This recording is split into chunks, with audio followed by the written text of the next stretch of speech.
ভাঙচুর হয়ে গেছে শিশুদের খেলনা, আমাদের দোলনা,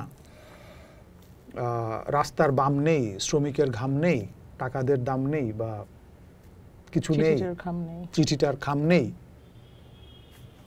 এই অনুভূতিগুলো বা বিষয়গুলো ভেতরে হয়তো কোথাও কোথাও, হয়তো না নিশ্চয়ই কোথাও না কোথাও থরে থরে অভিজ্ঞতার ভেতর দিয়ে হোক, চিন্তার ভেতর দিয়ে হোক, কোথায় কোথায় যেন আছে। আমি নিজেও মানে খুঁজে দেখাইতে গেলে পারবো না যে আমি আপনাকে এখন এটা দেখাবো, এই যে এখানে এটা আছে বের করি, এটা কোথায় আছে সেটাও আমার জানা নাই, আর কখন কিভাবে এটা বের হবে বা হয় এটাও আমি জানি না।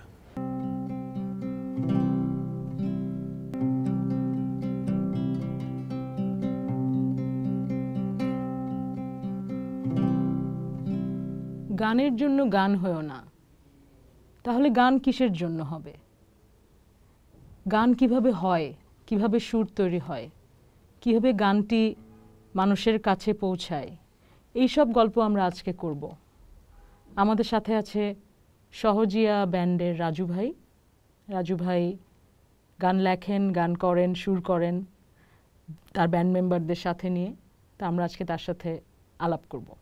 আচ্ছা রাজু ভাই, আজকে আসলে আমরা সহজের বয়সে 12 বছর হলো, তাই না? আমরা 3 বছর প্লাস 15 হলো। 12 বছর পরে একক কনসার্টে গেলাম আমরা ধ্যানে। এটা অ্যালবাম রিলিজের 12 বছর পরে, বাট ব্যান্ডের বয়স আর একটু বেশি, 15। হ্যাঁ, আচ্ছা। আমরা 3 বছর ব্যান্ড প্র্যাকটিস বা রেকর্ডিংস এগুলির পরে তারপরে আমরা অ্যালবাম রিলিজ করি 3 বছর পরে। আর সেই অ্যালবাম রিলিজ থেকে আজকে পর্যন্ত এখন 12 বছর, মানে ব্যান্ডের বয়স 15। অ্যালবাম রিলিজ থেকে 12 বছর। তো ধ্যান দেখলাম আমরা হচ্ছে অ্যালবাম রিলিজ থেকে তার 12 বছর পূর্ণ হওয়ার সময় ধ্যান যে একক কনসার্টটা আপনারা করলেন। তো আমি যে গানটা গাচ্ছিলাম ওইটা তো প্রথম অ্যালবামের গান, প্রথম অ্যালবামের একদম প্রথম গান। এই গানটা নিয়ে একটু কিছু বলেন। এই গানটা আসলে আমি যখন প্রথম শুনি, মানে আপনার গান আমার জন্য যেভাবে, মানে আমাকে যেভাবে আপনার গান আসলে কানেক্ট করে, সেটা হচ্ছে আপনার গান আমি শুনতে শুনতে একটা লুপে চলে যাই আসলে। মানে একটা লুপ তৈরি হয় আপনার গানের। আসলে প্রতিটা গানের পিছনে অনেক সময় আমাদের খরচ হয়, যারা শুনি তাদের জন্য। তো অপেক্ষার পিছনে অনেক সময় গেছে আর কি। এইটা গানের এই শুনতে শুনতে ব্যাপারটা নিয়ে জিয়া ভাইয়ের একটা খুব সুন্দর কথা আছে। জিয়া ভাই মানে আমাদের খুব শ্রদ্ধেয় মিউজিশিয়ান, শিরোনামহীনের জিয়া ভাই। উনি গান নিয়ে একটা কথা বলেন যে রিপিট ভ্যালু, মানে একটা গানের রিপিট ভ্যালু আছে কিনা। সো এবং আসলে একটা গান প্রথমবার শুনলে ভালো লাগলো, আবার 2 বছর পরে আবার ভালো লাগছে কিনা, রিপিট ভ্যালু। হ্যাঁ, মানুষ একটা গান একবার শুনে আবার সেই গানের কাছে ফিরে আসে কিনা, কয়েক বছর পরেও যদি ফিরে আসে, ওটারও আসলে একটা দারুণ ভ্যালু। আপনার গানের মনে হয় ওইটার অন্তত আমার অ্যাজ আ লিসনার আমার কাছে মনে হয় যে আপনার গানের সেই ফিরে আসার ভ্যালুগুলো আস্তে আস্তে বেড়ে যায়, বাড়তে থাকে আর কি। আমার কাছে অন্তত এটা হয়েছে। তো অপেক্ষার ক্ষেত্রেও তাই আসলে এটা। এবং আমি দেখলাম যে ধ্যানের শোতে আমরা যখন গেলাম দেখলাম একদম তরুণ ছেলেমেয়েরা ছিল, ওরাও আপনার গানগুলো একই রকম এনথুজিয়াজম নিয়ে শুনছে। তার মানে তাদের কাছেও এটা একটা ভ্যালু তৈরি হয়েছে। আপনি বলেন অপেক্ষা তৈরি হলো কিভাবে? আসলে অপেক্ষা তৈরি হলো অপেক্ষা করতে করতে। প্রথমত হচ্ছে হ্যাঁ, এই শহরে মানুষ সবচেয়ে বেশি অপেক্ষা করে আসলে এই বাসের জন্য। দারুণ বলছেন। অপেক্ষা তো আমাদের প্রথম অ্যালবাম রং মিস্ত্রির একদম প্রথম গান। আমার মনে হয় যে একটা গান কিভাবে তৈরি হয় বা অপেক্ষাটা কিভাবে তৈরি হলো, এটা সরাসরি বলা খুবই কঠিন ব্যাপার। সব গানের ক্ষেত্রে যায় না, কিছু কিছু গানের ক্ষেত্রে হয়তো যায়। কিন্তু অপেক্ষাটা মানুষের ভেতর তো অপেক্ষা থাকে একটা। সো আমি জানি না, হয়তো সেই অপেক্ষাটাই কথা এবং সুরে বের হয়ে আসছিল। আপনার মনে আছে এরকম কিছু একটা? কবে এই গানটা প্রথম গাইলেন বা লিখলেন, বা কোথায় গাইলেন প্রথম এই গানটা? এটা আমার ঠিক মনে নাই। আচ্ছা, রং মিস্ত্রির যখন অ্যালবাম লঞ্চ হলো তখন তো গিয়েছিলেন? হ্যাঁ, তখন গাইছি। আর এমনিতে অবশ্যই সেটা 2011 বা 12 আগে নিশ্চয়ই, কারণ তারপরে আমরা স্টুডিওতে ঢুকি রং মিস্ত্রি অ্যালবামের জন্য। সো এটা 11-12 দিকে হবে হয়তো আমার ধারণা। আচ্ছা, প্রথম কারা শুনলো এটা, শুনে তাদের কি ফিডব্যাক ছিল যদি মনে থাকে? এটাও মনে নাই আমার। স্মৃতিশক্তি আসলে এটা খুব, আপনি কি ফিডব্যাক মানে নেন? খুব একটা অবশ্যই নেই, নেই না বললে ভুল হবে। প্রথম ফিডব্যাক নেই নিজের কাছে, যে একটা গান হওয়ার পরে নিজের গাইতে ভালো লাগতেছে কিনা। তারপর হচ্ছে খুব কাছে যারা থাকে, স্বভাবতই বন্ধুরা থাকে বা ব্যান্ডের যারা আছে সহজিয়া, মানে আমার ব্যান্ডের, ওদের মুখের দিকে তাকাই বা ওরা কেমন এক্সপ্রেশন দিচ্ছে, ওদের মানে কানেক্ট করছে কিনা ব্যাপারটা, বা ভালো লাগতেছে কিনা, আসলে গানটা গাইতে ভালো লাগতেছে কিনা। হ্যাঁ, সো এইটা যারা আশেপাশের বন্ধু বা মিউজিশিয়ানস থাকে, প্রথম অবশ্যই তারাই শ্রোতা আমার ধারণা যে কোনো গানের। আপনার ক্ষেত্রে নিশ্চয়ই তাই। আমার ক্ষেত্রে আচ্ছা হ্যাঁ, মানে আমার ক্ষেত্রে আসলে আমার তো অনেকগুলো লিখতে লিখতে তারপরে একটা মনে হয় যে হচ্ছে আর কি। It just tax a very long time. আমার প্রসেসটা অনেক লম্বা। আপনার গান আসলে, গান লেখার প্রসেসটা আসলে একটা ম্যাজিকের মতো আমার কাছে মনে হয়। আপনার কি সেটা মনে হয়, মানে হঠাৎ হঠাৎ কিছু একটা ঘটে আর কি, কোনো শব্দ বা কোনো জায়গার সাথে, ওইটার থেকেই মানে যে the seed of the song, আমি জানি না, এটা একটা খোঁজারও বিষয় আছে। আপনি কি খোঁজেন এরকম গানের সূত্র, কি খোঁজেন জীবনে? এই ক্ষেত্রে আমাদের কি বলা যায়, আমাদের এই সময়ের খুব গুরুত্বপূর্ণ একজন কবি এবং শিল্পী কফিল আহমেদ, কফিল ভাইয়ের একটা কথা মানে টেনে আনা যায়, সেটা হচ্ছে এটা করা যায় না, এটা জন্মায়। একদমই, একদম। হ্যাঁ, ওই জন্মের প্রসেসটা কিন্তু খুব মজার না? আমার ধরেন এরকমও হয় যে গানের কথা আসে এমন অদ্ভুত অদ্ভুত জায়গায়, ধরেন মিটিং করছি কারোর সাথে, একাডেমিক মিটিং, এই ধরনের মিটিং, তখন একটা লাইন আসে, আমি ওটাকে নোট রাখি, নাহলে ওটা আবার চলে যায়। মানে এটা একটা এরকম কি প্রসেসটা সবার হয় নাকি আমি ঠিক জানি না। আমিও ঠিক নিশ্চিত না, কিন্তু একটু আলাদা হতে পারে। কিরকম সেটা আলাদা আপনার? আমার ক্ষেত্রে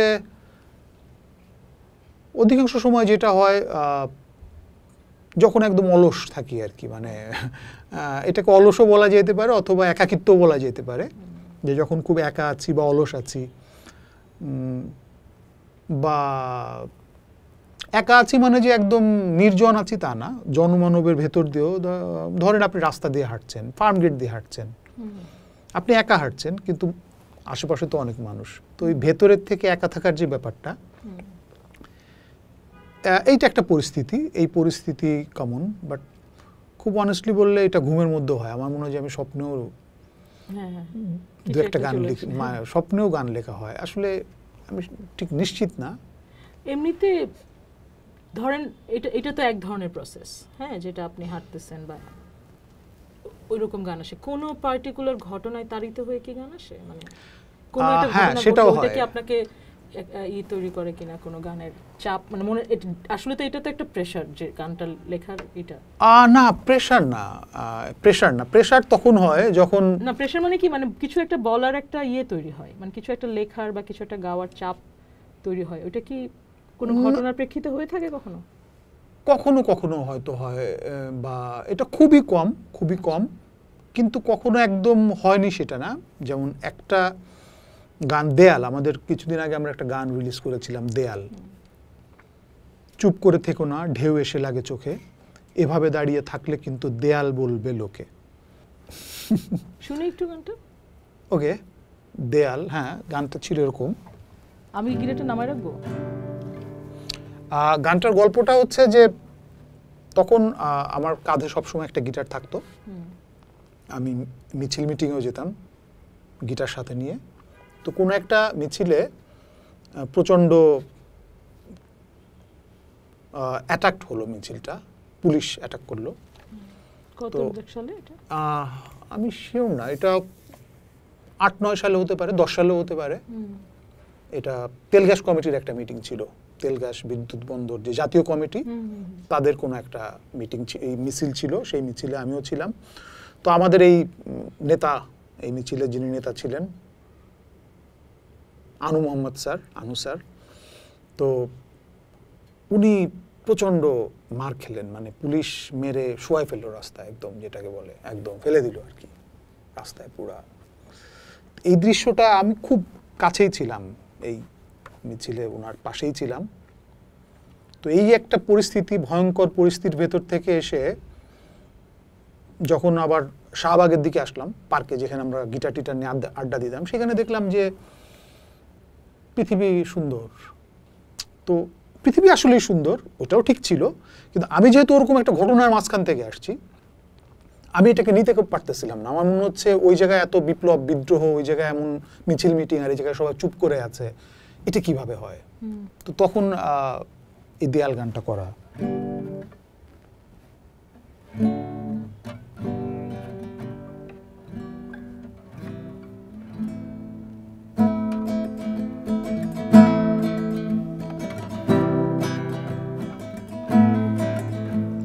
চুপ করে থেকো না, ঢেউ এসে লাগে চোখে, চুপ করে থেকো না, ঢেউ এসে লাগে চোখে, এভাবে দাঁড়িয়ে থাকলে কিন্তু দেয়াল বলবে লোকে।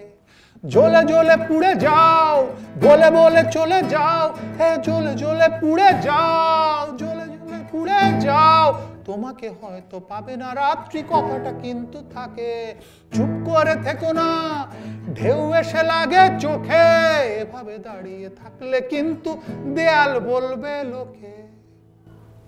Like that. মানে সো মানে হ্যাঁ, এই গানটা যে কারণে গানটা গাওয়া বা এটাকে নিয়ে বলা যে হ্যাঁ, এই গান একটা প্রেশার বা একটা অস্থিরতা, ঠিক তাৎক্ষণিক একটা ভয়ঙ্কর যে অনুভূতি, সেই তাড়না যা বলি পরিস্থিতির কারণে।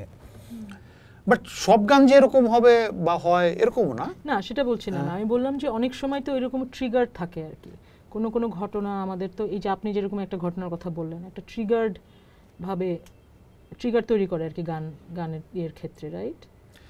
হ্যাঁ হ্যাঁ হ্যাঁ, বিশেষ করে এই ধরনের গান, মানে আমার ক্ষেত্রে যেটা হচ্ছে যে এই ধরনের গান, এই যে মানে এগুলোকে আমি মাঝে মাঝে বলি যে মিছিলের গান বা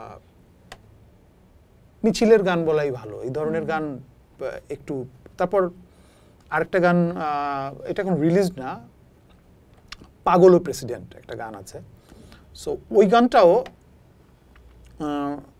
একটা রাস্তায় একজন আর্টিস্ট, সেও দারুণ গান করেন, কিন্তু হয়তো তার বাইরের ব্যবহার বা পোশাক আশাক অত সোশ্যাল না, বা এনিওয়ে থাকে না, সবাই তো একরকম না। বাট এরকম একজন মানুষকে আরেকজন একটু দেখতে শুনতে সুস্থ মানুষ ভীষণ ধমকাচ্ছিল। হয় না, এরকম ঘটনা ঘটে। তো এরকম একটা দৃশ্য বা আরো অনেকগুলো দৃশ্য মাথার মধ্যে ঘুরতে ঘুরতে ঘুরতে ঘুরতে পাগল প্রেসিডেন্ট একটা গান করছিলাম। গানটা ছিল অনেকটা এরকম।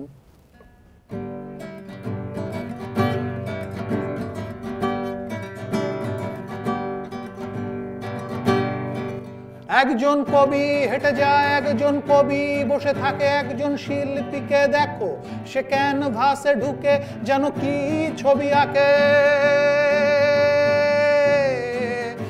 কেউ কথা হয়ে যায়, কেউ কথা হয়ে থাকে, একজন পাগল ওই টিভি সেটে প্রেসিডেন্টকে ভাষণ দিতে দেখে, একটা প্রেসিডেন্ট ওই পাগলকে টিভি সেটে ভাষণ দিতে দেখে।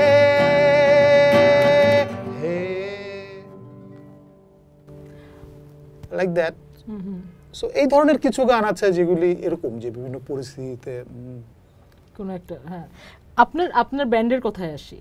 সহজিয়া অনেক দিন ধরে, আমরা আজকে কিছুদিনের খবর, আজকে তো বোধহয় খবর দেখলাম যে একটা পরিচিত আমাদের ব্যান্ড ভেঙে যাচ্ছে, কাকতাল। হ্যাঁ, খুবই দুঃখজনক ব্যাপার, আসলে খুবই এত সুন্দর। তবে ওদের রিজনটা যেটা দিচ্ছে এটা আমার খুব ভালো লাগছে। হ্যাঁ, সেটা হচ্ছে যে দেখলাম, আমি ছোট করে দেখলাম পোস্টটা, সেটা হচ্ছে আমরা আসলে মিউজিকটা করতেছিলাম শান্তির জন্যে, সো কেমন জানি একটু শান্তিটা কমে যাচ্ছে মনে হলো। আমি মানে একদম আক্ষরিকভাবে কি বলছে মনে নাই, বাট ওরা এরকমই বলছে যে আমাদের মনে হচ্ছে আসলে শান্তিটা দরকার, তো এটা আপাতত থাক।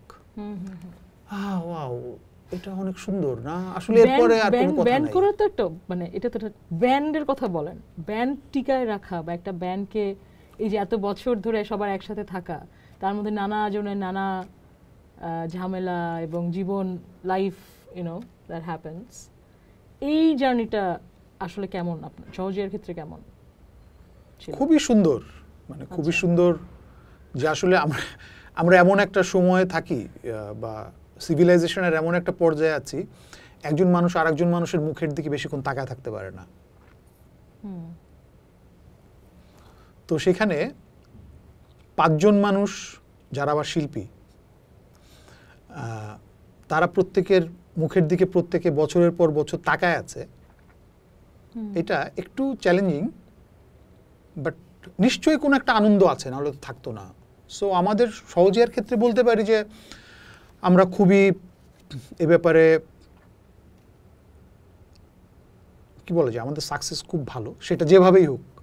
যে আমরা একদম শুরু থেকে এই পর্যন্ত শুধু একটা ছেলে, ও আসলে দেশের বাইরে, ও এখনো আসলে আমাদের সঙ্গে বাজায়, বাট যেটাকে বলে ব্যান্ডের ভাঙন, হ্যাঁ হয়তো কেউ কিছুদিন ছিল বা ছিল না, কিন্তু এখনো আমরা সবাই ওই একই লাইন আপ বা সবাই। আমি একটু আগে আপনার সাথে বাইরে যখন কথা হচ্ছিল এটা বলতেছিলাম যে আমি যখন প্রথম আপনার সাথে আমার পরিচয় হলো, তখন আপনার মিরপুরে একটা ছাদের ঘরে স্টুডিও, এবং ওখানে সবাই থাকে একসাথে, এরকম একটা সিচুয়েশন ছিল 2017 দিকে মনে হয় হবে, 17 আই থিঙ্ক।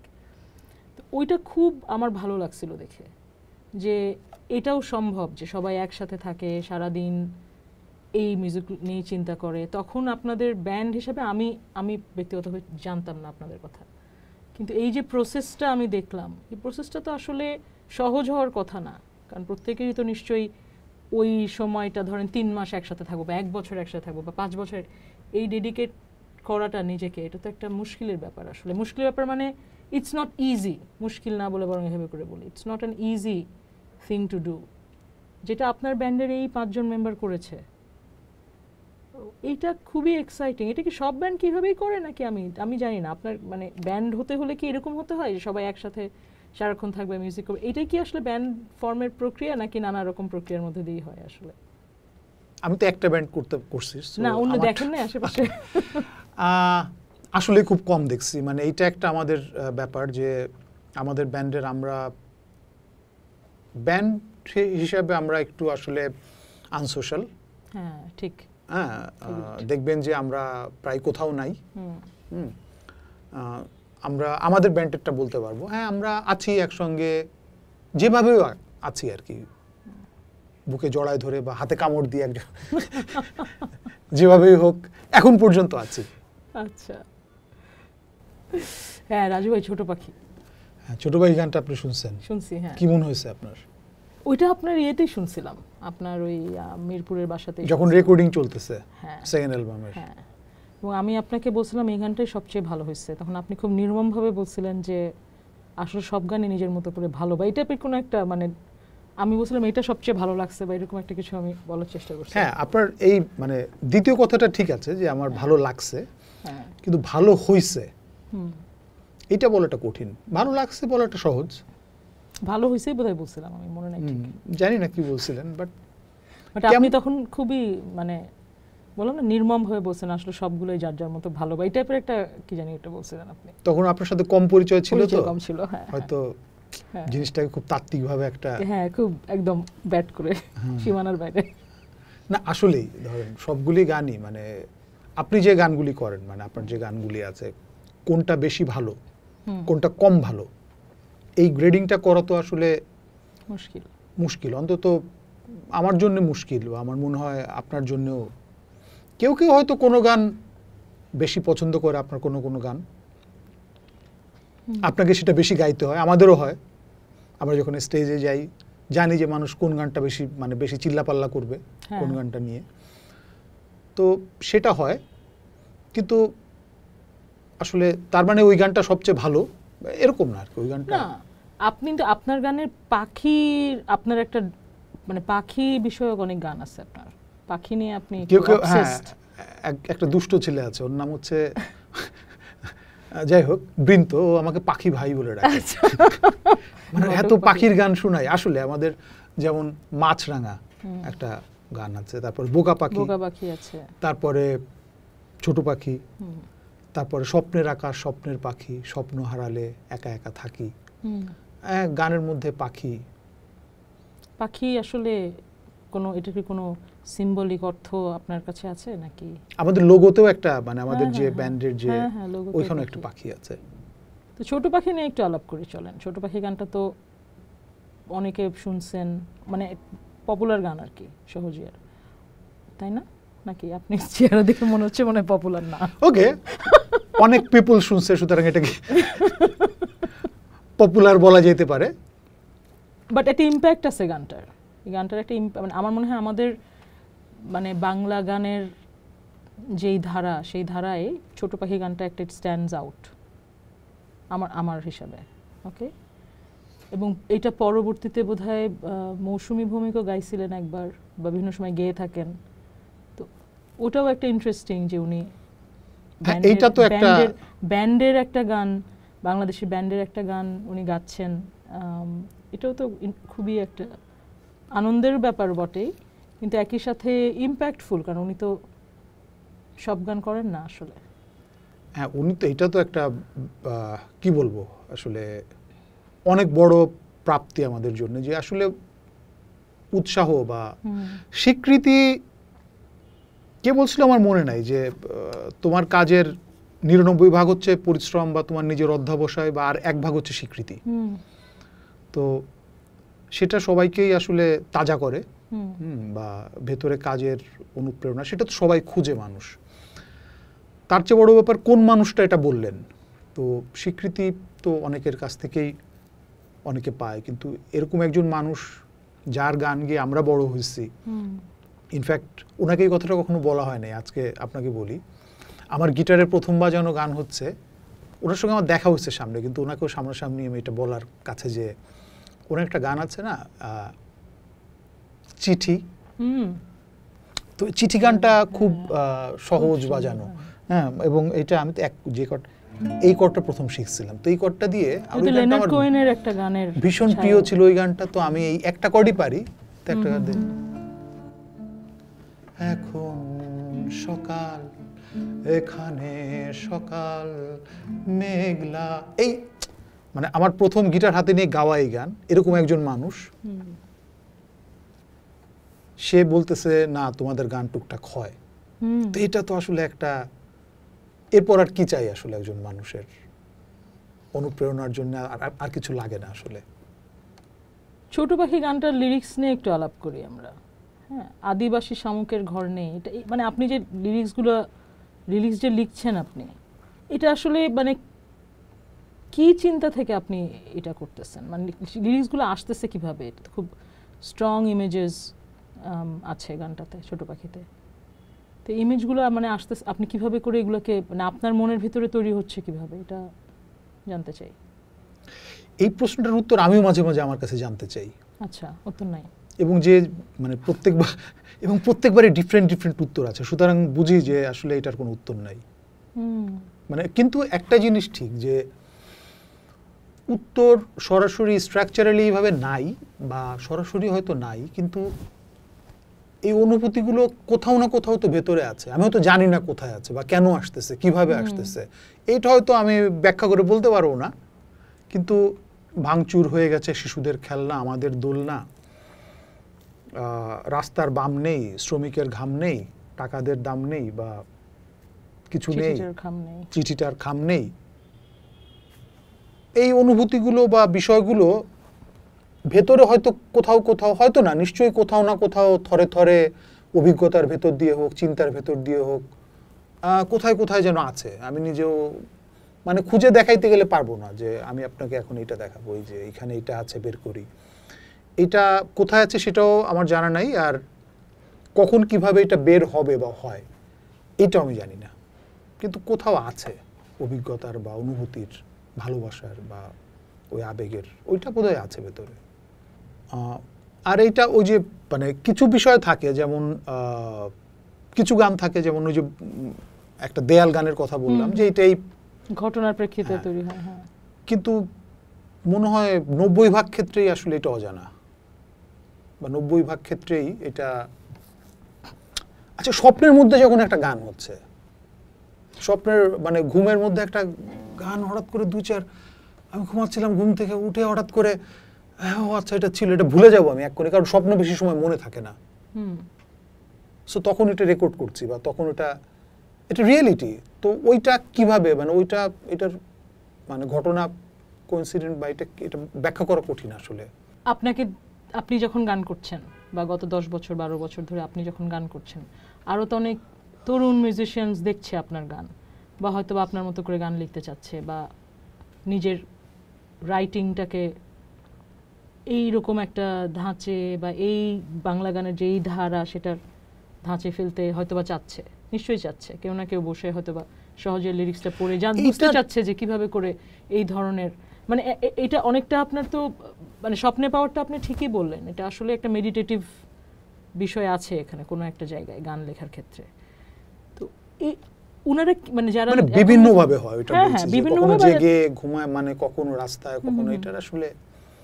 তো এখন যারা গান লিখতে চাচ্ছে ধরেন ইয়াঙ্গার মিউজিশিয়ানস, তাদের জন্য কি আসলে কোনো মানে তাদের জন্য কোনো রাস্তা বলা সম্ভব আপনার পক্ষে? মানে তাদের কি কোনো না, এটা যেটা হয় একটা হচ্ছে তৈরি রাস্তা দিয়ে হেঁটে যাওয়া, কিন্তু যে কোনো শিল্পীর জন্য খুব গুরুত্বপূর্ণ হচ্ছে যে আসলে নিজের রাস্তাটা তৈরি করা। তো এইটা আসলে কারোর পক্ষে আসলে কাউকে এটা বলে দেওয়া সম্ভব না যে তোমার রাস্তাটা পথটা তৈরি করলেন কিভাবে। আপনি যখন একজন ইয়াং মিউজিশিয়ান ধরেন তরুণ মানে লিখতে চাচ্ছেন, গান বানাতে চাচ্ছেন, তখন আপনি কাদেরকে পাচ্ছেন সামনে, কাদেরকে দেখছেন, কাদের দ্বারা ইনফ্লুয়েন্সড হচ্ছেন আসলে ওই সময়টাতে গান লেখা শুরু হওয়ার আগে বা শুরু হওয়ার পরেও, মানে কে ছিল আপনার সামনে যাদেরকে আপনি দেখছিলেন? এইটা খুব ভালো মানে যে লাস্টে যেটা বললেন যে কে ছিল, তো একজন মানুষ কি লিখবে বা কি গাবে, এটা আসলে সে কিসের কোন পথ দিয়ে সে হাঁটতেছে বা হেঁটে আসতেছে, সে আসলে কোন কোন দৃশ্যগুলা দেখছে, তার জীবনের গল্পগুলা কি কি আছে, মানে তার গল্পগুলা কি। একটা জিনিস তো খুব সিম্পলি বলা যায় যে আপনার গল্প না থাকলে আপনি বলবেন কি। আপনি যদি গল্প নাই, আপনি যদি বলার চেষ্টা করেন, সেটা তো খুবই ফেক একটা জিনিস হয়ে যাবে, এবং এটা আপনার কাছে এবং যারা শুনবে তাদের কাছেও। তো হ্যাঁ, শুধু আমি না, এখন যারা চেষ্টা করছে তারাও তাদের গল্পটাই বলতেছে। তো আমাদের সময় আশেপাশে কে ছিল? আমাদের সময় আশেপাশে জাহিদ ভাই গান করতেন, মানে আমি আমার পেরিফেরির কথা বলতেছি। জাহিদ ভাই সবাই চিনবেন কিনা জানি না, তোমার ঘরে বাস করে কারা, যার লেখা জাহিদ ভাই। নবী ভাই, প্রতীক নবী, হ্যাঁ, কফিল ভাইয়ের কথা তো প্রথমেই বলছি, ওনার নাম তো প্রথমেই বলতে হবে। বাবু ভাই, মাহমুদুজ্জামান বাবু, উনি গান করতেন। অভিলাষ দা গান করতেন, আরও অনেক অনেক অনেক অনেক বন্ধু, আমার বন্ধু পদ্ম, রিপন, মুইজ, মানে এটা মেঘদল ব্যান্ডে যারা আছে এখন, শিবু, সুমন, উজ্জ্বল, মানে একটা হিউজ না, আমরা সবাই একসঙ্গে একসাথেই পথ হাঁটছি বা হাঁটতেছি। তো কিন্তু আপনি আসলে, আমি এবং আপনি কি একই জায়গায় বসে আছি? না, একটু দূরে। সো পৃথিবীটা আপনার কাছে যা, কখনো সেটা আমার কাছে হবে না, কারণ আমরা একটু দূরে। সব মানুষই একটু একটু আলাদা শেষ পর্যন্ত। তো তার কাজের ক্ষেত্র, তার অভিজ্ঞতার ক্ষেত্রে সে আলাদাটুকু, তার আর্ট মানে সে যেটা করে, পেইন্টিং করলে পেইন্টিং, গান করলে গান, সেটা বের হয়ে আসে বা সেই জায়গায় সে আলাদা হয়ে ওঠে। এই তো এখন যারা গান করছে, আপনি যেটা বলতেছিলেন, সো তারা তাদের মতন করবে, তারা যার যার গান শুনছে বা তার জীবনের যে অভিজ্ঞতা, যে গল্প, সেগুলো সে তার মতো করে বলবে। আমি একটা ইন্টারভিউ পড়ছিলাম, টম ওয়েটস আমার প্রিয় গায়ক, খুব পছন্দের আমেরিকান গায়ক। উনি বলছিলেন যে সবাই তো মিউজিককে ভালোবাসে, I want music to love me. মানে এই জার্নিটাই সে করছে সামহাউ। সে চাচ্ছিল যে এই সুরের জগৎটা যেন তাকে গ্রহণ করে। তো এইটার প্রক্রিয়ার মধ্যে দিয়ে সে মিউজিশিয়ান হয়ে ওঠে। এই প্রক্রিয়াগুলো তো আসলে কাজ করে। আসলে মিউজিক তো ধরতে পারাটাও একটা, আপনারা যে বলছিলেন যে একসাথে অনেক বন্ধুরা গান করছে বা বড় হচ্ছে, এর মধ্যে তো প্রত্যেকে আলাদা আলাদাভাবে নিজেদের জায়গা বা নিজেদের সুর বা নিজেদের স্টাইলটা খুঁজে নিলেন। ওইটার কি কোনো চেষ্টা ছিল যে আমার ওর থেকে আলাদা হতে হবে বা এরকম ছিল কিছু? মানে ধরেন আমি মেঘদল থেকে আলাদা হতে চাই, মেঘদল আমার বন্ধু, এরকম কোনো চেষ্টা ছিল কিনা? আলাদা হতে চাওয়ার চেয়ে আসলে নিজের মতো হতে চাওয়াটা বেশি গুরুত্বপূর্ণ। আমার কোনটা ভাল লাগতেছে, নিজের মতো হতে চাওয়া মানে খুব ইন্ডিভিজুয়ালিজম না, এখানে নিজের পছন্দের মতো কিছু একটা করার চেষ্টা করা। একটু হলেও তো মানে আপনাকে যদি একটা পেইন্টিং করতে দেয়া হয়, আমাকে যদি দেয়া হয়, একটু তো আলাদা হবে না, তা তো হবেই। হ্যাঁ, ধরেন আমাদের দুজনকে ভেড়ার ছবি আঁকতে দেওয়া হলো, আপনার ভেড়াটা আর আমার ভেড়াটা তো একরকম হবে না। তো আমার ভেড়াটা, কিন্তু ধরেন আপনারটা যদি আমি দেখে দেখে কপি করার চেষ্টা করি সেটাও তাও তো আমরা হবে করি, সেটা, ওটা হয় ধরেন নকল স্টাইলে। যেরকম অনেক মিউজিক আমরা দেখি, ধরেন কথার কথা যে জেমস বা আইয়ুব বাচ্চুর যেই ফরম্যাটে বাংলা রক করেছেন, আমরা দেখি যে এখনো 30 বছর পরেও অনেকে ওই ধরনের ফরম্যাটেই কাজ করছেন বা চেষ্টা করছেন। তো ওইটা তো আসলে ওই দেখে দেখে বাজানোর মতোই অনেকটা হয়ে যায়, তাই না? এইটা সবসময় একজন আর্টিস্টের জন্য সবচেয়ে বড় চ্যালেঞ্জ, বলবো না চ্যালেঞ্জ, বললে তো মারামারি টাইপের ব্যাপার চলে আসে, ওটা না, বলা যায় যে তীর্থস্থান একজন শিল্পীর জন্য। তীর্থ হাঁটতে হাঁটতে তার তীর্থের জায়গাটা হচ্ছে যখন সে নিজেকে নিজের মতো করে আবিষ্কার করে। এটা যে সবাই পারবে, হ্যাঁ আপনি ঠিকই বলছেন যে কেউ জেমসের গান পছন্দ করে বা কেউ ডিলানের গান পছন্দ করে ডিলানের মতো লেখার বা সুর করার চেষ্টা করে গাইতে থাকলো সারা জীবন, সে যদি ওইভাবে গেয়ে যায় আমি বলবো যে সেটা একটা রকম। কিন্তু ওই যে তীর্থ পাওয়ার ব্যাপারটা হচ্ছে যখন আসলে মানুষ আলাদা করে কাউকে আবিষ্কার করে বা নিজে নিজেকে আবিষ্কার করে, তো একজন শিল্পীর জন্য এটা খুব গুরুত্বপূর্ণ। আপনি কি আপনার তীর্থ পেয়েছেন? হ্যাঁ, আমি আমার রকম, আমার মনে হচ্ছে যে আমি আমার মতো করে গান গাওয়ার, বা হয় না, আমার মনে হচ্ছে যে আমি আমার মতো করে গান গাওয়ার চেষ্টা করি, বা আমি আমার মতো করে আমার আনন্দটা আমি আমার মতো করে পাই। এটা কবে কবে নিজেকে ওই জায়গায় পেলেন, নিজেকে খুঁজে পাওয়ার এটা কোন সময়টাতে? রং মিস্ত্রিতে কি আপনি নিজেকে খুঁজে পাইছিলেন? রং মিস্ত্রি তো আসলে অনেক পরের ব্যাপার, যখন মানুষ শুনছে সবাই গান, বাট মানে রং মিস্ত্রির ব্যান্ডের রাজুর আমার আগে আসলে আমার নিজের তো একটা জার্নি আছে, বা আমি দীর্ঘদিন গান করার পরে একটা, তো গাইতে গাইতে একটা সময় আমার গাওয়া আমাকে আনন্দ, মানে আমার গান বানানো আমাকে এবং আমার বন্ধুদেরকে আনন্দ দেওয়া শুরু করলো। সো আসলে নিজেকে পাওয়া মানে তো আসলে আনন্দ পাওয়া, ভেতরের একটা আনন্দ পাওয়া। তো নিজের রকমের গান বা নিজের মতো করে কি পাইলাম জানি না, কিন্তু আনন্দ পাওয়া শুরু করলাম আসলে আমি এবং আমার বন্ধুরা। আমি সবসময় আমার বন্ধুদের কথা বারবার বলি, আমার অ্যালবাম বলি, আমাদের যে কনসার্ট ছিল, আপনি ছিলেন সেখানে, ধ্যান, সেটা আমার বন্ধুদেরকে উৎসর্গ করা। তো আমার বন্ধুরা এবং আমরা সবাই মিলে একসঙ্গেই আমরা আনন্দ পাচ্ছিলাম। সো যখন আমরা আনন্দ পাচ্ছিলাম ভেতর থেকে, তখন এটা কার মতো হলো, আমার মতো হলো কিনা বা সেটা আসলে জরুরি না, এটা আমরা আনন্দ পাচ্ছিলাম এবং আমরা নতুন আনন্দ পাচ্ছিলাম, নতুনত্বের আনন্দ পাচ্ছিলাম। আপনাদের অনেক গান আছে যেগুলো কখনো প্রকাশ হয়নি, তাই না রাজু ভাই? হ্যাঁ, মানে প্রকাশিত এরকম কত, মানে অনেক নিশ্চয়ই আছে, কারণ এইটা তো এই জার্নিটা তো করতে হয় আসলে, যেতে যেতে তারপর সিলেক্ট করে করে মানে অ্যালবাম তৈরি, এটা সংখ্যা ব্যাপার না, না মানে নিশ্চয়ই আছে আর কি। হ্যাঁ, কিছু গান আছে। একটা কি গাবেন নাকি অপ্রকাশিত, আমরা যেগুলো শুনিনি এরকম? হ্যাঁ, একটু গাওয়া যায়।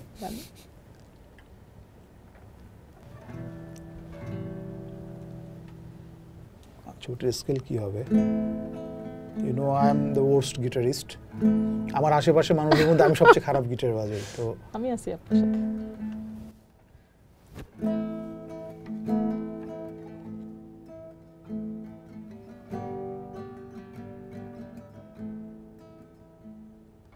ভরত পাখি উড়েছিল কোন পানশালায়, আমি নিজের চোখে দেখেছি, সে কথা বলিনি তোমায়।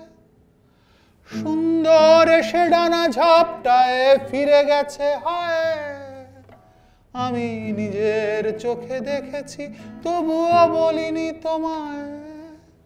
ভরত পাখি উড়েছিল কোন পানশালায়, আমি নিজের চোখে দেখেছি, সে কথা বলিনি তোমায়। এটা একটা পানশালার গান। ভরত পাখি মানে কি? ভরত পাখি, এটা কি পাখি? নিশ্চয়ই পাখি, যেহেতু এর নামের শেষে পাখি আছে। বোকা পাখিটা কে? যে পাখিটা খুব বোকা। বোকা পাখিটা কে আসলে? কাকে নিয়ে লিখছেন এটা? আমরা সবাই আমরা সবাই তো অলমোস্ট বোকা হয়ে বসে আছি, তাই না? সেটা ঠিক। বোকা পাখিটা গায় গান। বোকা পাখি বাজাতে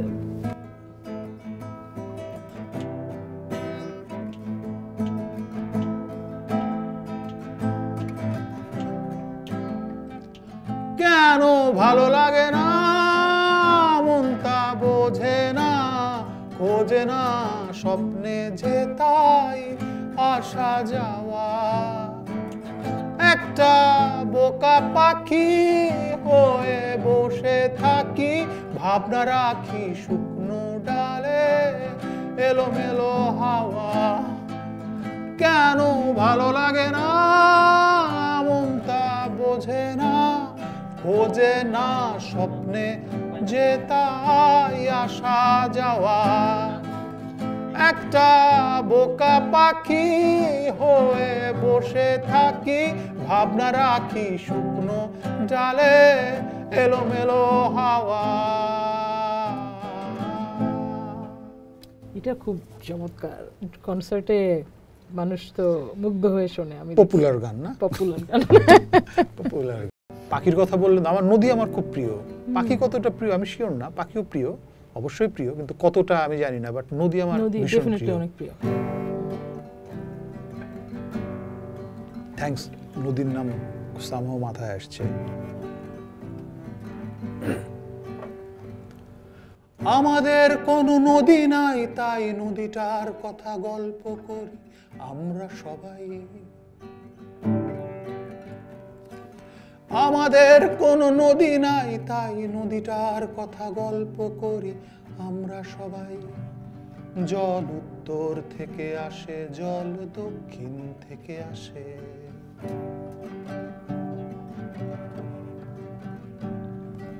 আমাদের বনভূমি নাই, তাই রাত জাগা কোনো পাখির সঙ্গে গান করি নাই। কি সুন্দর নতুন গান। একটা নদী পেলে তার নাম রাখতাম, একটা পাখি এলে গলা ছেড়ে গাইতাম। কোনো নদী আসে নাই বলে, কোনো পাখি ডাকে নাই বলে। আমাদের কোনো নদী নাই, তাই নদীটার কথা গল্প করি আমরা সবাই। বাহ, কি সুন্দর। হ্যাঁ, নদী। আমাদের কোনো নদী নাই, তাই নদীটার কথা গল্প করি আমরা সবাই। যেমন ধরো ছোট পাখির মধ্যে পাখি যেমন আছে, নদীও কিন্তু আছে। কোথায় জানি নদী? খুব গুরুত্বপূর্ণ ভাবে আছে। দেখো গাচ্ছি।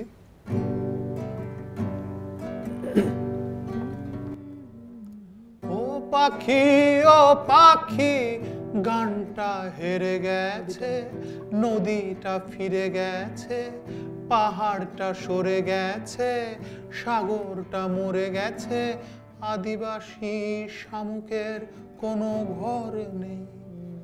সো শুধু পাখি না, অনেক কিছু, নদীটাও আমার সঙ্গে থাকে। মানে ইনফ্যাক্ট আমার বাড়ির সাথেই, মানে বাড়ি বললে ভুল হবে, একটু দূরে সরায় দেওয়া হবে, আমার ঘরের সাথে একটা নদী আছে।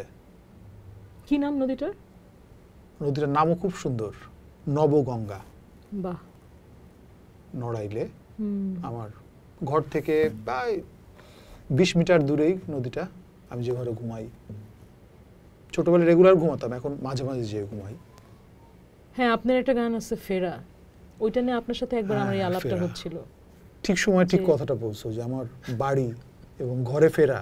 হ্যাঁ, ফেরা গানটার ওই ধরনের একটা, ফেরাতে তো আসলে ফেরাটা যে হয় না, সো ওই নদীর কাছে ফেরাটাও হয়তো বা। হ্যাঁ হ্যাঁ, ঠিক বলছো, হয় না আসলে। জানো মানে এই যে এত বছর ঢাকায় আছি, তাই না, গ্রাম থেকে আসছি, এত বছর ঢাকায় আছি, এই শহর কত কিছু দিছে, অনেক কিছু দিছে। এই শহরে না আসলে তোমার সঙ্গে কথা হতো না, পরিচয় হতো না, বা মানুষের মুখোমুখি হয়তো এইভাবে গান গাওয়া হতো না, এত মানুষের সঙ্গে দেখা। নড়াইলের কিন্তু নিজের একটা গানের, কিন্তু নড়াইল কিন্তু বেশ গানের শহর, অনেক গান বাজনা।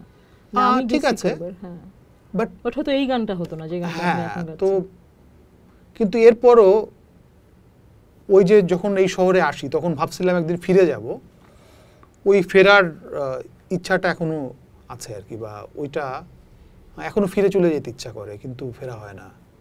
শহরটা জানি কেমন, বুঝছো, মানে আসলে হ্যাঁ আটকায় যাওয়া হয়, মানে কেমন জানি, মানে গানটা শুনে না রাজু ভাই, ফেরাটা। হ্যাঁ, ফেরা। ওকে, জি থেকে।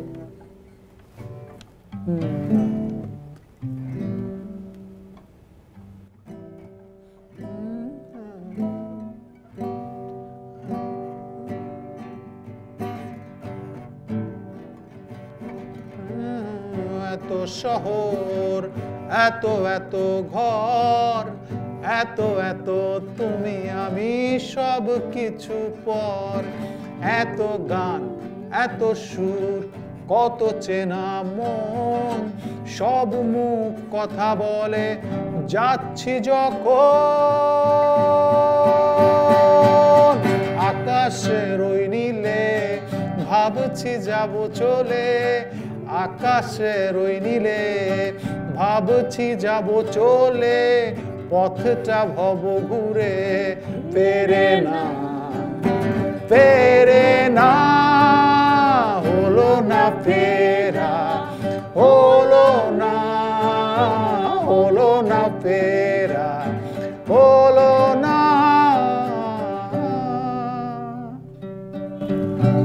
ওই ফেরা না ফেরার গল্প। হ্যাঁ, না আমরা তো গানের কথা নিয়ে আলাপ করতেছিলাম, যেটা মানে আপনি তো অন্যদের জন্য গান লিখছেন, কিন্তু আপনি যখন সুর পেলেন কোত্থেকে, মানে নিজের সুরগুলো আবিষ্কার করলেন কিভাবে, বা সুর আসলো কিভাবে? সুর মানে এটা তো একটা সেপারেট গেম না, অনেক সময় একসাথে সুর গান কথা মিলেও আসে, আবার সুর আলাদা করেও পাওয়া যায়, সুরের পিছনে দৌড়াতেও হয়। আমি আসলে অন্যদের জন্য গান করিনি, আমি অন্যদের সাথে থেকে গান করছি, মানে আমার অন্যদের সাথে থেকেই কারণে বললাম যে আসলে যারা গান করতো আমি গান তাদের জন্য মঞ্চ তৈরি করতাম, মানে আমি অর্গানাইজার ছিলাম। এবং এই বললেই গান বাজনার ব্যাপারে প্রথম আমার ইয়ে ছিল হচ্ছে কি বলা যায়, পদ ছিল হচ্ছে ব্যান্ড ম্যানেজার। আমি একটা ব্যান্ডের ম্যানেজার ছিলাম। কোন ব্যান্ড? এটা হচ্ছে মৃত্তিকা, মাহমুদুজ্জামান বাবুর, বাবু ভাইয়ের মৃত্তিকা, ওই ব্যান্ডের ম্যানেজার ছিলাম আমি। আচ্ছা। তো আশেপাশে সবাই গান করে, আমি ম্যানেজ করি, মানে চা সিগারেট এবং কোথায় প্র্যাকটিস হবে, রিহার্সেল কোথায় হবে, এগুলো আমি সব জোগাড় করতাম। তো এখন আশেপাশে সব গানের মানুষ, ওরাও আমাকে খুব ভালোবাসে, আমি তো অবশ্যই অনেক ভালোবাসি, সবাইকেই ভালোবাসতাম, এখনো বাসি। তো ওরা আমাকে আস্তে আস্তে এই আমরা গান করি আপনারাও, এবং ওই দলের একটা বিশেষ বৈশিষ্ট্য ছিল, অবশ্যই বলা উচিত, অমিত, আশিস ছিল, বাবু ভাই, এরা প্রত্যেকেই কিন্তু সংরাইটার সিঙ্গার, মানে প্রত্যেকেই লিখতেন এবং গাইতেন। আর সানোয়ারা জাহান নিতু আরেকজন ছিল। এই চারজনের আসলে ব্যান্ড ছিল মৃত্তিকা প্রথমে। তো আমি এদের সঙ্গে থাকতাম, ব্যান্ড ট্যান্ড ম্যানেজ করতাম, প্রোগ্রাম হলে ওইটার আয়োজন করতাম। আর এরাও আমাকে খুব পছন্দ করতো। তো একসময় বলা শুরু করলো, আপনিও একটু লেখেন বা একটু চেষ্টা করেন, বা আমরা লিখি আপনিও লেখেন। তো সঙ্গ দোষে লোহা ভাসে, আবার অনেক কিছু ডোবে। তো আমার ভাষা ডোবাটা আসলে এইভাবেই শুরু। সো গান লিখবো এইভাবে কখনো ওই ইয়ে ছিল না। আর লেখা এবং সুর করা এটা না ম্যাক্সিমাম টাইম হয়, বা অনেক ক্ষেত্রেই হয় আলাদা করে, বাট আমার ক্ষেত্রে কখনো এটা আলাদা ছিল না, একসাথে সবসময় একসাথে। না, এটা এখন পর্যন্ত। পরে হয়তো কোনো একটা লাইন বা কোনো একটা সুর হয়তো মনে হচ্ছে যে একটু অন্যভাবে গাইলে ভাল লাগতেছে, বা একটু অন্যভাবে বললে ভাল লাগতেছে, সেটা, বাট আলাদাভাবে কখনো, মানে প্রথমে একটা গান লিখবো এরপরে সেটাকে সুর করব, এইটা কখনো। কিন্তু এরকম হয় না রাজু ভাই, ধরেন একটা সুর ঘুরতেছে মাথার মধ্যে, ওটার মধ্যে কথা বসাচ্ছি, এটা হয় না? মানে একটা ধরেন কর্ড, কোন একটা কর্ড বা একটা কোন কর্ড শব্দটা আমার জন্য খুব কঠিন, কারণ আমি যখন গান করছি বা গিটার আমি পারতাম না। আচ্ছা। আমি গিটার অনেক পরে শিখছি, তাও 4টা কর্ড। তো যার কারণে আলাদাভাবে সুর করার যে প্রস্তুতির ব্যাপারটা, বা সুর করার জন্য যে নলেজটা লাগে ইনস্ট্রুমেন্ট নিয়ে, ওইটা আমার ছিল না, এখনো নাই। ওইটা কি কোনো প্রতিবন্ধকতা আপনি মনে করেন, যে যারা ধরেন ইনস্ট্রুমেন্ট দিয়ে সুর করে, বা এটা কি কোনো লিবারেটিং, যে আপনি আসলে কোনো ইনস্ট্রুমেন্ট নেই, আপনি মাথায় সুরটা বানাচ্ছেন, এরকম কোনো? এটা একটা রকম না, এটার কোনো প্রতিবন্ধকতা, মানে এটা ভালো মন্দ বা এরকম কিছু না। এটা আসলে যে যেরকম আসলে পারে, কাজটা হওয়া নিয়ে বা গানটা হওয়া নিয়ে ব্যাপার, বা আনন্দ পাওয়া নিয়ে ব্যাপার, যে যেভাবে করে আনন্দ পায় আসলে, এটা এইভাবে করতে হবে বা বাইল এরকম না। যেমন অনেকে আছে, আমাদের সলিল চৌধুরী বা অনেকের নাম বলা যাবে, যারা মুভির গান করছে, তাই না? একদম স্ট্রাকচার, এই কাহিনীর উপরে লিখতে হবে।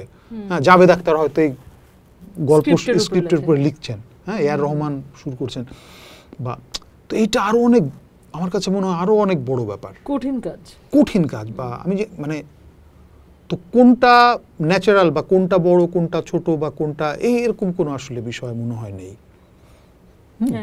যে কোনো ভাবে হতে পারে, আগে সুর হতে পারে, আগে কথা হতে পারে, দুটো একসাথে হতে পারে, যে কোনো ভাবে হতে পারে, হওয়া দিয়ে কথা। আপনার কিভাবে হয়? আমার আসলে আমার সুর ঘুরতে থাকে মাথায়, সুরের সাথে অবশ্য এটা বলা আসলে মুশকিল কথাটা, কারণ আমারও আসলে আমি জানি না কিভাবে হয়। ওই কোনো সময় কথা, কখনো সুর, কখনো ফ্রেজ, অনেকটা আপনার মানে কি বলবো, এটা ভর করে আর কি। আমার হচ্ছে শব্দ বা সুর এসে। আপনার একটা গান শুনি না, এটা তো আপনার শো রাজু ভাই, এটা আমার শো, এটা আমাদের শো, কাম অন। এটা না, এখন আমি শোনাবো না। ওকে, এরপরের তার মানে এরপরের সেশনে হ্যাঁ আমি এটা আমার এই সুযোগ হলে আমি খুব খুশি হব। হ্যাঁ, আমি গান তো আপনার মতো বড় গায়ক হলে কোনোদিন, তাহলে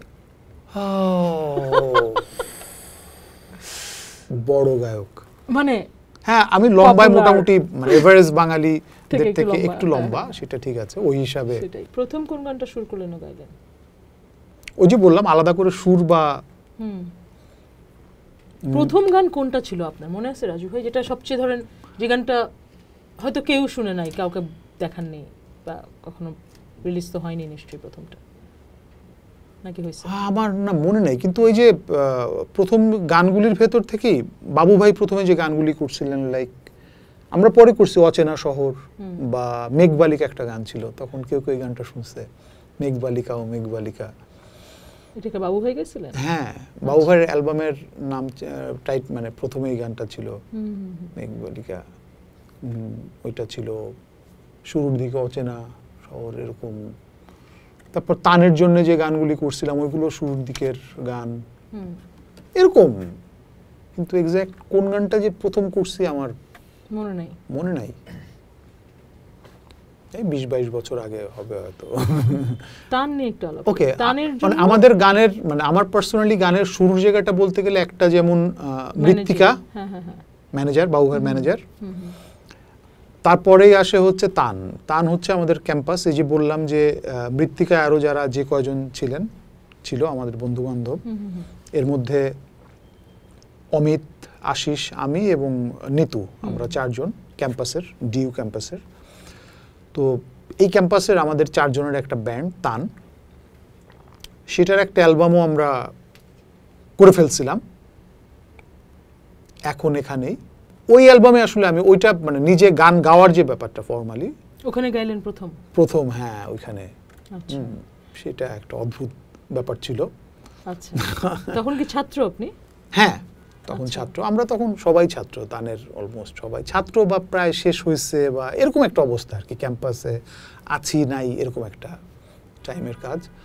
তো তানের গানগুলি যথারীতি যেটা ছিল শুরুর দিকে একটু কিছু ফোক গান ছিল। আমি একটা ব্যাপার বলি আজকে, সেটা হচ্ছে যে আমি প্রথমে কিন্তু প্রচুর ফোক ফরম্যাটের গান করতাম। ব্যান্ডে এখন যে গানগুলি রিলিজ করি বা সহজিয়ার জন্য, এই গানগুলো অনেক পরে করা। এই গানগুলো একটু ব্যান্ড ফরম্যাটেড বা মেলোডিয়াস, বাট ফোক ফর্মের যে ফোক টিউনের, সেগুলো কি ফোক গান যেগুলো অলরেডি প্রচলিত ওরকম গান করতেন, না নিজেই ফোক টিউনে লিখতেন? আমি নিজেই বানাতাম। এই যে একটা গান শোনাই, রাই একটা গান আছে এরকম,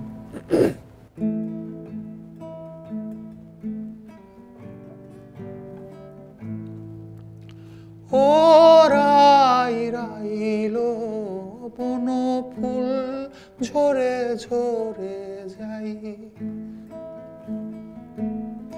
ও রাই রাই গো বন ফুল ঝরে ঝরে যাই, না রাখিল কেউ, না ডাকিল কেউ, না গাথিল শুয় সুতায়, ও রাই রাই রাই গো বন ফুল ঝরে ঝরে যাই। এটা কি তান যুগের গান? অনেক আগের, তারও আগের পরের না, বাট ওই সময় ফোক গান বা তানের অ্যালবামে যে গান ছিল পরপর মাঝখানে নদী, এই টাইপের গান টান, এগুলা আমার ফোক ফর্মের কাজ। তো আই থিঙ্ক আমার সামনের প্ল্যান হচ্ছে এই গানগুলো করা, মানে শুরুর গানগুলি পরে করা, আর মানে যে গানগুলো আসলে শুরুতে করছিলাম ওই মানে ফোক ফর্ম থেকে আপনি আস্তে আস্তে ব্যান্ডের বা এই সহজিয়ার যে এখন আমরা যে ফর্মটা দেখছি এটাতে আসলেন, আবার ফিরবেন ফোকে, এটা প্ল্যান? যখন ওখানে ফিরবেন তখন কি সহজিয়াকে নিয়ে ফিরবেন, নাকি আবার মানে আগের সেটআপে ফেরার কোনো সুযোগ আছে? এই কোশ্চেনটা বেশি পাকা কোশ্চেন। মিউজিশিয়ানরা জয়েন করলো নতুন, নিশ্চয়ই ওগুলোরও বিষয় আছে না নাকি? আপনি কি ব্যান্ডের মানে সহজিয়ার ব্যান্ড লিডার হিসেবে আপনি কি খুবই কড়া, মানে একদম আপনারটাই আপনি রাখবেন, আর এরকম কিছু কি রাজু ভাই? ব্যান্ড লিডার হিসাবে একটা ব্যান্ড লিড করতে গেলে আসলে যে লিড করে, আর বিশেষ করে যে ব্যান্ডটা এখন পর্যন্ত প্রায় 15 বছর একই মেম্বার নিয়ে আছে, অলমোস্ট একই মেম্বার্স নিয়ে আমরা আছি, সো এরকম একটা ব্যান্ডকে একসঙ্গে রাখার জন্য আসলে সবচাইতে বেশি শক্ত এবং সবচাইতে বেশি নরম হওয়ার প্রয়োজন হয়। That's reality. সো আমার যা ধারণা, ওরা আমাকে সবচাইতে বেশি ভালোবাসে এবং সবচেয়ে বেশি কড়া বা বকাঝকা বা অনেক খারাপ ব্যবহার ট্যাবহার করছে বলে সবচেয়ে বেশি মারমুখীও হয়তো আমার ব্যাপারে আমার ধারণা। হ্যাঁ, এনিওয়ে, তো ফোক থেকে কেন আবার এই ধরনের গানে আসলাম, কিভাবে আসলেন আর কি, রাদার মানে ফোকে কি আপনি আসলে ওই নিজেকে ওই এক্সপ্রেস করতে পারছিলেন না ওই ফর্মে, বা ওই ফর্মের কি কোনো? এই প্রশ্নটা মানে বিস্তারিত, মানে কি বলা যায়, অনেক কথা না বলি, খুব ছোট করে বললে মনে হলো যে এই ফর্মে মানে ব্যান্ড বা প্রচলিত যে ব্যান্ডের যে ফর্ম, মনে হলো এই ফর্মে আমাকে কাজ করতে হবে। ইট ওয়াজ ডিসিশন, মানে এটা হঠাৎ করে আসছি বা গ্র্যাজুয়ালি মানে আস্তে আস্তে আসলাম এরকম না, এটা আমার ডিসিশন ছিল। এটা বলতে গেলে অনেক, একটু বলেন। আমার মনে হচ্ছিল, আমি ফিল করতেছিলাম যে আমাকে এই ফর্মে কাজ করতে হবে। ওই সময় কি ইনফ্লুয়েন্স ছিল কোনো ব্যান্ডের, আপনার বাংলাদেশের ব্যান্ডের কোনো ইনফ্লুয়েন্স আপনার উপরে আছে কিনা? মানে না, আসলে খুব অনেস্টলি একটা কথা বলি, আমি জীবনে কনসার্টে যাওয়া মানুষ না, আমি কখনো কনসার্টে যাইনি। কখনো যাননি? একটা কনসার্টে গেছিলাম, আমার এক বন্ধু চাকরি করতো সাউন্ড মেশিনে, ওই যে অমিত, ওরা একটা বড় ইভেন্ট করছিল একবার মিরপুর স্টেডিয়ামে, অনেক বড় একটা ইভেন্ট ছিল, সেখানে ও ছিল, আমাকে নিয়ে গেছিল, বাট আমার কখনো কনসার্টে যাওয়ার ব্যাপারে, মানে আমি ব্যান্ড মিউজিক মানে কনসার্ট গোয়িং পিপল যেটাকে বলে, ওইটা আমি ছিলাম না কখনো। কিন্তু সিদ্ধান্ত নিলেন যে আপনি এই ধরনের মিউজিক করবেন, মানে ব্যান্ডের জগতে ছোট করে, হ্যাঁ, এক কথায় উত্তর দিই, কারণ দেখলাম ওইখানে অনেক মানুষ যায় এবং যে ধরনের মানুষ যায় আমি ওদের পছন্দ করি। আচ্ছা আচ্ছা, বুঝতে পারলাম। মানে আপনি যাবেন না কিন্তু অন্যরা যেন আসে কনসার্টে, আপনার কনসার্ট হলে, এরকম কোনো ব্যাপার? হ্যাঁ, নিশ্চয়ই, আমার কনসার্ট হলে মানুষ আসে, এটা তো আমি চাই, নাহলে তো আমি নিজে গান করতাম না, ব্যান্ড করতাম না। রাইট। রাজু ভাই, পাখি নিয়ে কথা হলো, নবগঙ্গা নদী নিয়েও তো বললেন আপনার। আমার নদী নবগঙ্গা, হ্যাঁ, ঘরের পাশে মানুষ ভাবাই আপনাকে নিয়ে, মানুষকে নিয়ে, মানুষের সাথে সম্পর্ক, মানুষের সাথে সেগুলো কিভাবে? যেহেতু আমরা আসলে মানুষ হয়ে জন্মাইছি, সো সবচেয়ে বেশি কথা তো আসলে মানুষের সাথেই বলছি আমরা, এটাই। সো মানুষ তো ভাবায়, আশেপাশে যে মানুষ ছিল, বন্ধুরাও ভাবায়, শত্রুরাও ভাবায়, যদি আমার শত্রু খুব আছে নাকি, আমি খুব কঠিন এটা আমার জন্য। খুঁজে বের করা, হ্যাঁ। নারী পুরুষ সবাই ভাবায়, মানে তো আমি এই কারণে মানে মানুষকে ভালোবেসে গান লিখছি, বা আবার ওই যে বললাম দেয়াল লিখছি, বন্ধুদেরকে কোশ্চেন করছি, আবার হ্যাঁ প্রেমিকার জন্য গান লিখছি। শবনমটা কাকে নিয়ে লিখছেন? শবনমটা কাকে নিয়ে, এটা খুব খুব কমন এবং খুবই, শবনম কে ছিল?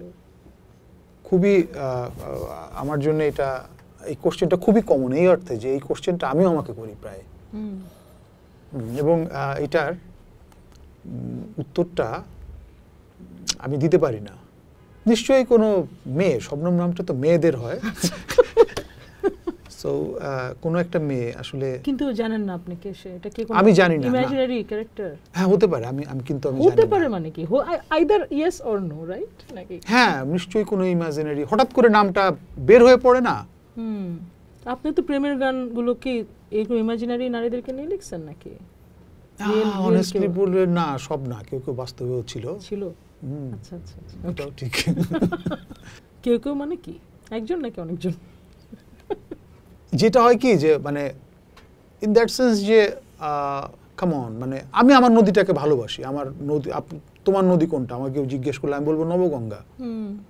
নবগঙ্গাই আমার নদী, আমি নবগঙ্গার দিকে মাথা দিয়ে ঘুমাই, নবগঙ্গা আমার খাটের দক্ষিণে থাকে।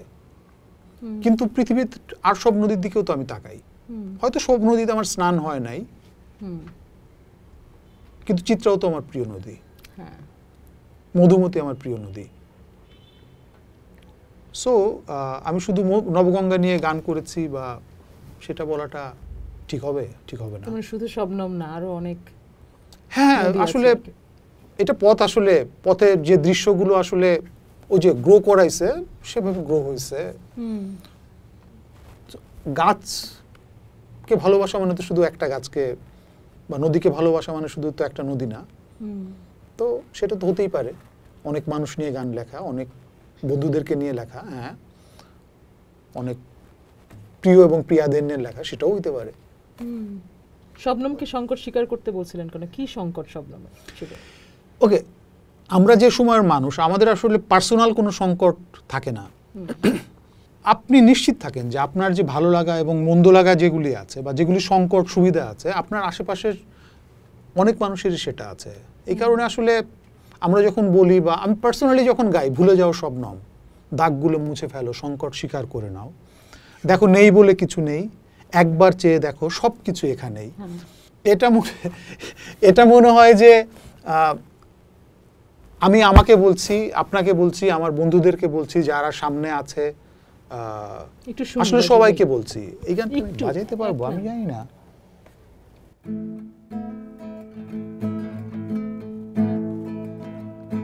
ভুলে যাও স্বপ্নম, দাগগুলো মুছে ফেলো, সংকট স্বীকার করে নাও, নেই বলে কিছু নেই, একবার চেয়ে দেখো সবকিছু এখানেই। ভুলে যাও স্বপ্নম, দাগগুলো মুছে ফেলো, সংকট স্বীকার করে নাও, দেখো নেই বলে কিছু নেই, একবার চেয়ে দেখো সবকিছু এখানেই। তো মানে যেটা ছিল সংকট বা মুহূর্ত সব আছে এখানেই আছে। এই গানটা তো পজিটিভ আসলে। হ্যাঁ অবশ্যই, কেমন একজন মানুষের জীবনে, আমাদের সবার জীবনেই মানে হাসি কান্না আনন্দ বেদনা সবকিছু নিয়েই তো আমরা, প্রেম বিরহ বিদ্রোহ। সো মনে হয় যে পার্সোনালি, হ্যাঁ পার্সোনালি আমার মনে হয় যে সবকিছুকে, সবগুলো রঙকে স্বীকৃতি দেয়া, যেটা আমরা অনেকেই পারি না। আমি পারি না। যারা বড় লেখক বা যারা বড় কবি বা বড় মানে শিল্পী, তারা আসলে জীবনের এই সামগ্রিকতা বা সবকিছু নিয়ে আঁকা লেখা গাওয়া, এটা দারুণ, এটা দুর্দান্ত, এটা আমি খুব পছন্দ করি। যার কারণে আমার এই যে ফোক মেলোডি রক, আবার কেউ কেউ সাইডে কি জানি বলে না, বা প্রেম বিরহ সবকিছু নিয়ে যেই আনন্দ। যেমন খুব ইন্টারেস্টিং একটা ব্যাপার, আমাদের আপনি যে ছাদে গিয়েছিলেন, ওই ছাদে ওই যে বললাম যে ওরা তো আমাকে ভালোবাসে আবার চেতাও আমার উপরে, তোরা লিখে রাখছে উপরে ছোট পাখির একটা লাইন, নেই নেই কিছু নেই, হ্যাঁ, আবার পাশে লিখছে সবকিছু এখানেই। কে লিখছিল? কোন? আমি জানি না, ওরা আমাকে বলে নাই, আমি না থাকা অবস্থায় লিখছে। তো লাইফটা তো আসলে এরকমই, মাঝে মাঝে মনে হয় যে আসলে নেই নেই কিছু নেই, মাঝে মাঝে মনে হয় সবকিছু এখানেই। আসলে রাজু ভাই, নেই নেই কিছু নেই আবার সবকিছু এখানে, একদম তাই, দারুণ দুর্দান্ত। এটা খুব আপনার ব্যান্ডের মেম্বারদেরকে ধন্যবাদ দিতে হবে যে ওরা এই দুই বিপরীত, যদি আমার ধারণা শয়তানি করে করছেন, বাট ফাইন ফাইন, লাইফ এরকমই, খুব সুন্দর, জীবন সুন্দর। আসলে দারুণ জায়গায় শেষ করলেন। নেই নেই কিছু নেই সবকিছু এখানে, রাজু ভাইয়ের ব্যান্ডের সেই ছাদের ঘরের লেখাটা, এটাই আসলে গান, যেখানে কিছু নেই আবার সবকিছুই আছে। দর্শক, আবার দেখা হবে আপনাদের সাথে গানের জন্য গান হয় নাতে নতুন গল্প নিয়ে, যেখানে সবকিছু থাকবে অথবা কোনো কিছুই হয়তো থাকবে না। ভালো থাকবেন।